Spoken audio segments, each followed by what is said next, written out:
नतائज पर एतराज़ात हैं और तमाम जमातों ने रिकाउंटिंग के लिए या किसी और जो उनकी प्रेयर्स थी उन्होंने दरख्वास्तें दी हैं, आरओज़ को दी, डीआरओज़ को दी।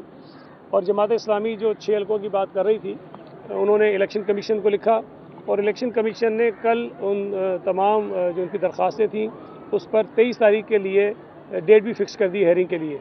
तो यही बात थी जो हम कह रहे थे कि प्रॉपर तरीका ये है कि आप मुतल्लिका इदारे से मुतल्लिका फोरम पर जाकर अपनी जो ग्रीवांसेस हैं वो रखें और अब इलेक्शन कमीशन सुनेगी। और मुझे उम्मीद है कि जमात इस्लामी उन 6 हल्कों के मुतल्लिक जो एहतजाज कर रही थी या जो धरने दे रही थी वो उनके रुक जाएंगे। एक और मैं आपसे करूँ, ये भी बात पिछले 3-4 दिन से कह रहा हूँ कि मुख्तलिफ उम्मीदवारों ने जब रिकाउंटिंग की दरख्वास्तें दी हैं, हमने भी दी, हमारे ख़िलाफ़ भी दी गई हैं, तो वहाँ रिकाउंटिंग होती रही। लेकिन जहाँ पर जमात इस्लामी के ख़िलाफ़ रिकाउंटिंग होती है और उन्हें लगता है कि क्योंकि वोट्स कम हो रहे हैं तो वहाँ वो एहतजाज करते हैं, हंगामाराई करते हैं, उसको रोकने की कोशिश करते हैं, हर्डल्स पैदा करते हैं। और कल तो एक बहुत अफसोसनाक वाक़या हुआ है कि एक हल्के की रिकाउंटिंग जब हुई और पूरा दिन वो रिकाउंटिंग को रुकवाने की कोशिश करते रहे, हंगामाराई होती रही और बाद में जब रिकाउंटिंग मुकम्मल हो गई तो उसके बाद एक खातून रिटर्निंग अफसर हैं, उनके ऊपर हमला किया गया, उनकी गाड़ी तोड़ी गई, उनका ड्राइवर ज़ख्मी हुआ। उनको जब पुलिस बचाने आई तो वो पुलिस के 2 अफसर या 3 अफसर शायद वो ज़ख्मी हुए हैं और उस खातून को धमकियाँ दी जा रही हैं कि हम तुम्हें छोड़ेंगे नहीं और तुम्हारे घर पर आकर तुम्हें नुकसान पहुँचाएंगे।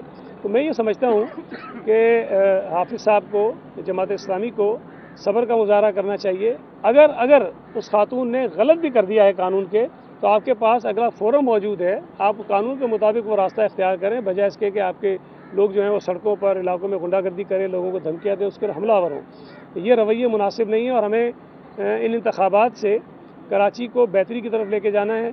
मैं बार बार कह रहा हूँ कि जमात इस्लामी से हम चीज़ों की तवक्को नहीं करते जो वो चीज़ें हो रही हैं। हाफिज़ साहब जिस किस्म की लहजा इस्तेमाल कर रहे हैं, जिस किस्म की बात वो कर रहे हैं, मैं समझता हूँ कि उन्हें ये बात सोचनी चाहिए कि जब अपने आप को मेयर का उम्मीदवार बनाकर पेश कर रहे हैं और वो मेयर या तो पीटीआई की सपोर्ट से बनेंगे या पीपल्स पार्टी की सपोर्ट से बनेंगे, तब भी किसी भी सपोर्ट से अगर वो मेयर बने तो कराची के मेयर का रवैया ये नहीं होना चाहिए जो इस वक्त हाफिज़ साहब का है।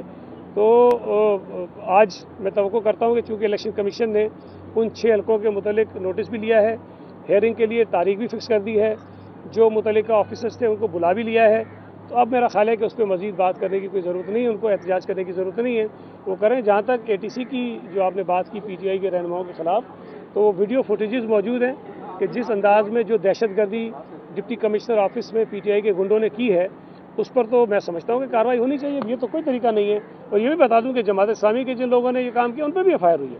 अगर कहीं और पीपल्स पार्टी के लोग करेंगे उन पर भी FIR होगी, लेकिन एहतजाज पुरअमन करने का हक सबको है, गुंडागर्दी करने का हक किसी को भी नहीं है। जो भी करेगा उसके खिलाफ कार्रवाई कानून के मुताबिक होगी। अच्छा, अभी प्रेस कॉन्फ्रेंस की है हाफिज़ नईम और सुलेमान ने, उनको वज़ह दें कि उन्हीं की जमात नंबर 1 है।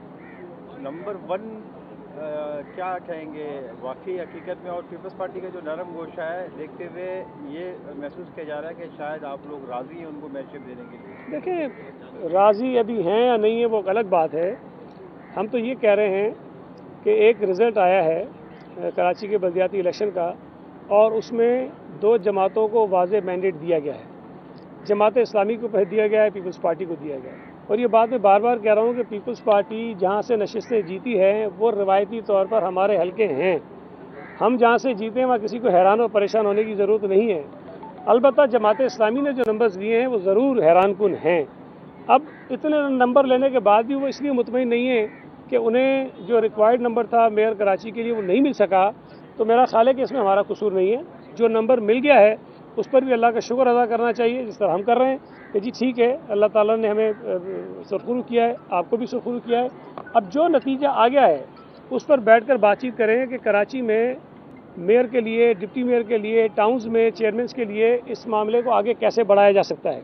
मैं बार बार कह रहा हूँ कि आपको जहाँ जहाँ एतराज़ात हैं उन एतराज़ात को आप कानून के मुताबिक मुतल्लिका फोरम्स पर उठाइए, ये आपका हक है, हम आपको नहीं रोकेंगे। अब बातचीत भी आप करेंगे तभी हम आपको नहीं रोकेंगे। अगर कहीं किसी बात पे आप हमें सपोर्ट करते हैं ना हम आपको रोकेंगे, अगर हम आपको सपोर्ट करते हैं ना तब हम आपको रोकेंगे।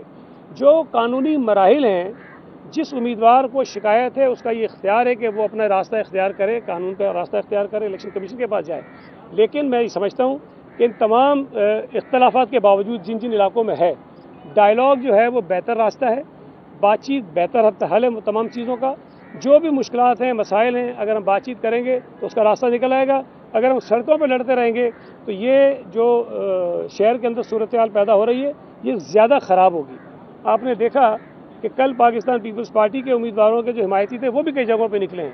ہم یہ نہیں چاہتے, ہماری مرضی سے نہیں نکلے. میں نے خود رات بھی بات کی اپنے لوگوں سے اور انہوں نے کہا ہے کہ اپنے کارکنوں کو کنٹرول میں رکھیں. یہ موقع پی ٹی آئی کو نہیں ملنا چاہیے جو چاہتی ہے کہ پورے صوبے میں, پورے ملک میں, پورے شہر میں انتشار پھیلے, اور اس انتشار کی سازش کا شکار ہم کو نہیں ہونا چاہیے. میں گزارش کروں گا جماعت اسلامی سے کہ وہ بھی ان معاملات کو سمجھے اور بیٹھ کر بات چیت کے ذریعے مسئلے کو حل کرنے کی کوشش کریں. کے پی کے اور پنجاب اسمبلی میں اب اسمبلیاں تحریر ہو چکی ہیں, اب الیکشن ہونے والے ہیں. ملک کی جو معاشی صورتحال ہے وہ کافی خراب ہے اور اس کا سارا کریڈٹ جو ہے وہ اکثر مخالفین آپ کے یا جو اتحادی حکومت ہے اس کے اوپر دیتے ہیں. اب اگر اسی صورتحال میں الیکشن ہوتی ہے تو آپ کو کیا لگتا ہے کتنا پرسنٹ لوگ جو ہے آپ کے اوپر ٹرسٹ کریں گے؟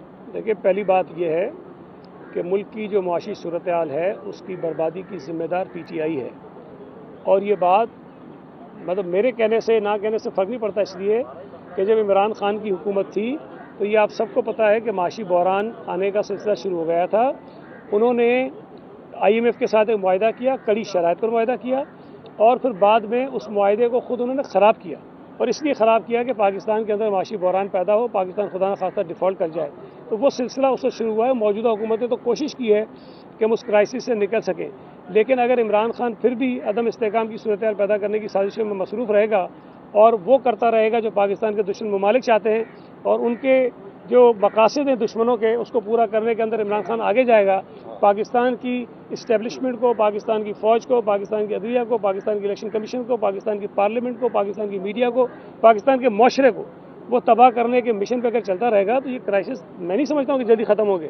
لیکن جو عمران کہتا ہے کہ نئے انتخابات کراؤ تو حل ہو جائے گا, نہیں حل ہوگا. اس لیے کہ عمران خان انتخابات میں آیا اور ہار گیا تو پھر یہ کرائسس ویسے کہ ویسے وہ مچا کے رکھے گا. تو عمران خان کی نظر میں مسئلے کا حل یہ ہے کہ اس کو وزیر اعظم بنا کے بٹھاؤ اور ساری کی ساری اسٹیبلشمنٹ جو ہے اس کی وہ ساری ملازمتیں کرے, ٹائیگر فورس بن کے اس کے سارے احکامات پر عمل کروائے, میڈیا جو ہے اس کے لیے گڈی گڈی کہے اور کوئی اس کے خلاف تنقید نہ کرے, سپریم کورٹ جو ہے اس کے حق میں فیصلے دے, الیکشن کمیشن اس کی مرضی کے مطابق چلے, تب جا کر عمران خان کی منطق کے مطابق ملک میں استحکام آئے گا. ادروائز جو ہے اس ملک میں عمران جو فتنہ ہے, فساد ہے, سازشی ہے, ملک دشمن ہے, سب سے بڑا سیکیورٹی تھریٹ ہے, اس کے ڈر سے اگر ہم یہ چیزیں کریں گے تو ملک کسی سیدھے راستے پہ نہیں جائے گا. سر, آپ پارلیمانی سیاست کو بہت جانتے ہیں, آپ کو پتہ بھی ہے کہ جب یہ بات کہی گئی کہ جی پرائم منسٹر کے خلاف جو عدم اعتماد آتے تو انہوں نے واپس دوبارہ پی ٹی آئی نے کوشش کی ہم پارلیمنٹ میں جاتے ہیں اور پھر 35 جب ان کے استعفے منظور ہوئے, اب وہ کہہ رہے ہیں ہم اس کے منظوری کو بھی چیلنج کریں گے سپریم کورٹ میں. اس کے بارے میں آپ دیکھیں, یہ سارے چول ہیں. میں ہمیشہ کہتا ہوں عمران خان کے پاس کوئی پولیٹیکل وزڈم نہیں ہے, بیوقوف آدمی ہے, ذہنی طور پر مفلوج آدمی ہے. وہ بیٹھے بیٹھے کوئی چیز سوچتا ہے اور کہتا ہے میں نے یہ کرنا ہے, اور پھر پریشان ہو جاتا ہے کہ اس پہ عمل کیسے کروں گا. تو وہ کبھی کہتے ہیں استعفے دیے, پھر جب استعفے قبول ہوتے ہیں تو عدالتوں میں چلے جاتے ہیں کیوں قبول ہو گئے. تو یہ ڈرامے بازی وہ کرتے رہیں گے, ہمیں اس پریشانی میں نہیں جانا چاہیے.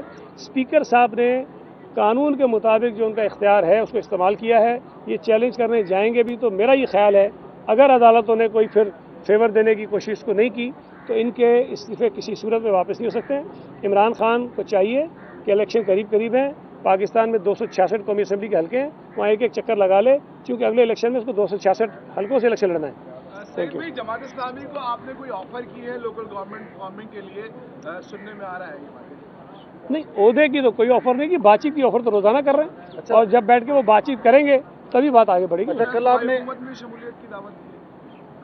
نہیں, وہ تو ایک ہی MMA کا وہ ہے بندہ اسمبلی کے اندر, ایسی کوئی اطلاع میرے علم میں نہیں ہے. اگر وہاں سے پھیلائی جا رہی تو مجھے نہیں پتا. کل آپ نے رشتہ بھیجنے کی بات کی تھی تو وزیر اعلیٰ سندھ نے ایک فون بھی کیا تھا, کیا وہ رشتے کے لیے تھا یا کسی اور مقصد کے لیے فون تھا؟ نہیں, ان کو اس لیے تھا کہ اگر آپ نے رشتہ بھیجنا ہے تو یہ بدتمیزی بند کرو.